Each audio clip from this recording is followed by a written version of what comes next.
বিরোধী ছাত্র আন্দোলনের দুই পক্ষের মধ্যে সংঘর্ষে মঙ্গলবার ঢাকার প্রাণকেন্দ্রে বাংলা মোটরের সুউচ্চ ভবন রূপায়ণ ট্রেড সেন্টারে, যেখানে এখন তাদের কেন্দ্রীয় কার্যালয়, সেখানে সংঘর্ষে কয়েকজন আহত হওয়ার ঘটনা ঘটেছে। এর আগে পিরোজপুর, চট্টগ্রাম সহ বাংলাদেশের নানা জায়গা থেকে বৈষম্য বিরোধী ছাত্র আন্দোলনের দুই পক্ষ কিংবা তাদের পকেট থেকেই উদ্ভূত রাজনৈতিক প্ল্যাটফর্ম জাতীয় নাগরিক কমিটির সঙ্গে তাদের দ্বন্দ্ব, হাতাহাতি, মারামারির খবর পাওয়া গেলেও ঢাকা শহরে এই প্রথম কেন্দ্রীয় কার্যালয়ে তাদের সংঘর্ষ ঘটে গেল এবং কয়েকজনকে হাসপাতালে যেতে হলো রক্তাক্ত হয়ে। সে ছবিও সংবাদ মাধ্যমে চলে এলো। এখন আমার প্রশ্ন হচ্ছে, প্রথম প্রশ্ন, রূপায়ণ ট্রেড সেন্টার, বাংলা মোটরের কেন্দ্রে এত বড় সুউচ্চ অট্টালিকায় এই বিলাসবহুল কেন্দ্রীয় অফিস স্থাপনের অর্থের উৎস কি? বৈষম্য বিরোধী ছাত্র আন্দোলনের অর্থের উৎস কি? কিভাবে তারা এই কেন্দ্রীয় কার্যালয় সহ সারা দেশে তাদের নামে কিংবা জাতীয় নাগরিক কমিটির নামে কার্যক্রম চালাচ্ছে কিংবা কার্যালয়গুলো মেনটেন করছে?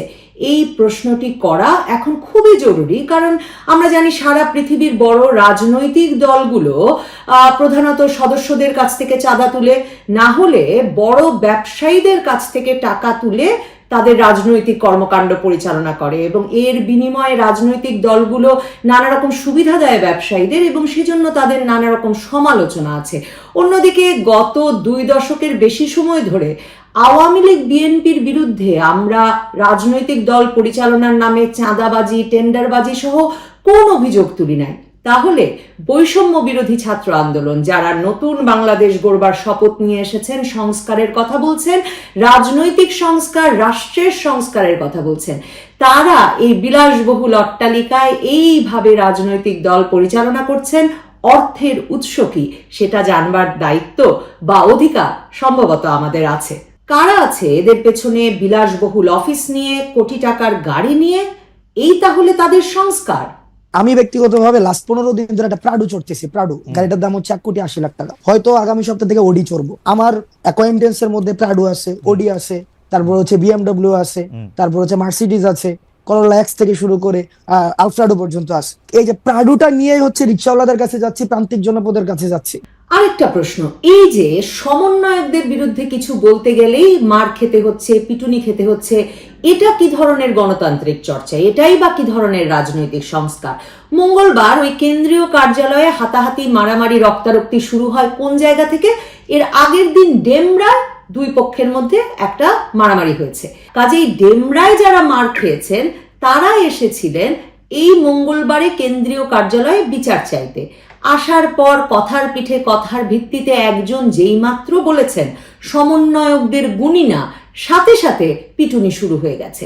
তাহলে সমন্বয়কদের সমালোচনা করা মাত্র পিটুনি খেতে হলে, মার খেতে হলে, রক্তারক্তি হতে হলে কোন নতুন রাজনীতির ইঙ্গিত দিচ্ছেন বৈষম্য বিরোধী ছাত্র আন্দোলনের নেতারা? এই সমন্বয়কেরাই বা কারা? এই সমন্বয়কেরাই কখনো বৈষম্য বিরোধী ছাত্র আন্দোলনের সমন্বয়ক নাম নিয়ে, কখনো জাতীয় নাগরিক কমিটির মুখ্য সম্পাদক নাম নিয়ে, কখনো জুলাই স্মৃতি ফাউন্ডেশনের সাধারণ সম্পাদক নাম নিয়ে ঘুরে বেড়াচ্ছেন।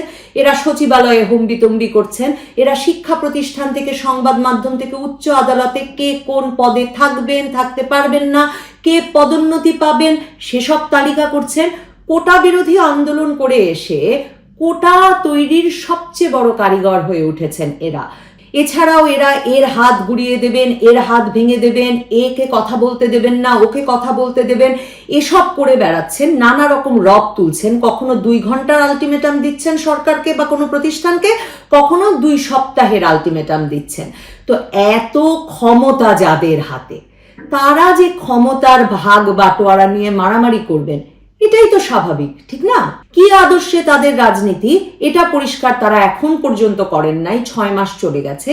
কিন্তু তাদের আদর্শ, জুলাই আগস্টের গণ অভ্যুত্থানের আদর্শের সঙ্গে যারা বিশ্বাসঘাতকতা করবেন, সেটা ডক্টর ইউনূস হলেও নাকি তারা তাকে প্রতিহত করবে, তাকে নাকি জবাব দিতে হবে। এখন আমার প্রশ্ন, আমি যদি আদর্শটা কি সেটাই না জানি, তাহলে আমি কি করে জানবো আমি সেই আদর্শের পক্ষে আছি নাকি সেই আদর্শের সঙ্গে বিশ্বাসঘাতকতা করেছি?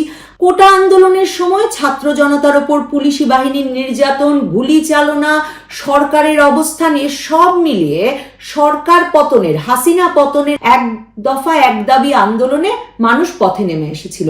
কিন্তু এখন ঠিক কি আদর্শে এই হম্বিতম্বি করে বেড়াচ্ছেন সমন্বয়কেরা, তা কি আপনি, আমি বা আপনারা যারা আমার এসব প্রশ্ন তোলা শুনেই আমাকে গালাগালি করা শুরু করেছেন, তারা কি জানেন কি আদর্শে চলছে এই ছাত্র আন্দোলন? বৈষম্য বিরোধী ছাত্র আন্দোলন এরই মধ্যে সারা দেশে কমিটি করেছে। বিবিসি বলছে তাদের সারা দেশে গড়া কমিটিতে এখন পর্যন্ত 11,500-এর বেশি সদস্য আছে। অন্যদিকে তাদের পকেট থেকে বের হওয়া রাজনৈতিক প্ল্যাটফর্ম নাগরিক কমিটি, জাতীয় নাগরিক কমিটি, যারা দেশের থানায়, উপজেলায়, জেলায় কমিটি করছে, তাদের সদস্য সংখ্যা 21,000-এর বেশি। অথচ যে প্রসঙ্গটা বলছিলাম, এই দলটি কি ডানপন্থী, বামপন্থী, ইসলামপন্থী, কোন ধরনের রাজনীতি করবে তা এখন পর্যন্ত আমাদের কাছে পরিষ্কার করা হয় নাই। তো তাহলে আপনি যখন ভাবছেন যে এরা জুলাই আগস্টের গণ অভ্যুত্থান থেকে উঠে আসা নেতা এবং আপনি ভরসা রাখছেন যে এরা রাষ্ট্রের সংস্কার করবে, রাজনীতির সংস্কার করবে, তখন এরা সারা দেশে লাঠিয়াল বাহিনী গড়ে তুলছে না তো। সারা দেশে এরা চাকরি দেওয়ার স্টাইলে একেবারে নিয়োগ পরীক্ষা নিয়ে, ইন্টারভিউ নিয়ে নিয়োগ দিচ্ছে তাদের প্রতিনিধিদেরকে, তাদের জাতীয় নাগরিক কমিটির প্রতিনিধিদেরকে, আদর্শ না জেনে, কি করবে না জেনে, শুধুমাত্র এটা জেনে যে তারা জাতীয় নির্বাচনে যাবে, স্থানীয় নির্বাচনে যাবে, ছাত্র সংসদ নির্বাচন করবে। এসব জেনে যেই তরুণেরা যোগ দিচ্ছেন, তারা আসলে কোন আশ্বাসে, কোন লক্ষ্যে, কেন এই রাজনৈতিক দলের সঙ্গে যুক্ত হবেন, যদি না ক্ষমতার ভাগাভাগি বা বড় কিছু পাবার আশ্বাস তাদের কাছে থাকে? এখন আপনারা যারা আমার উপর রেগে গিয়ে বলবেন যে যাই হোক, বৈষম্য বিরোধী ছাত্র আন্দোলন মারামারি করুক, হাতাহাতি করুক, সারা দেশে বাহিনী গড়ে তুলুক, অন্তত ছাত্রলীগ তো এরা নয়। ভুলে যাবেন না, জুলাই মাসের আগ পর্যন্ত এই সার্জিস আলম, এই হাসনাত আব্দুল্লাহ, বৈষম্য বিরোধী ছাত্র আন্দোলনের মূল মুখ হয়ে উঠেছেন যারা, তারা প্রত্যেকে ছাত্রলীগের কেন্দ্রীয় রাজনীতির সঙ্গে জড়িত ছিলেন। এই দুইজনই ছাত্রলীগের কেন্দ্রীয় সহ সম্পাদক ছিলেন।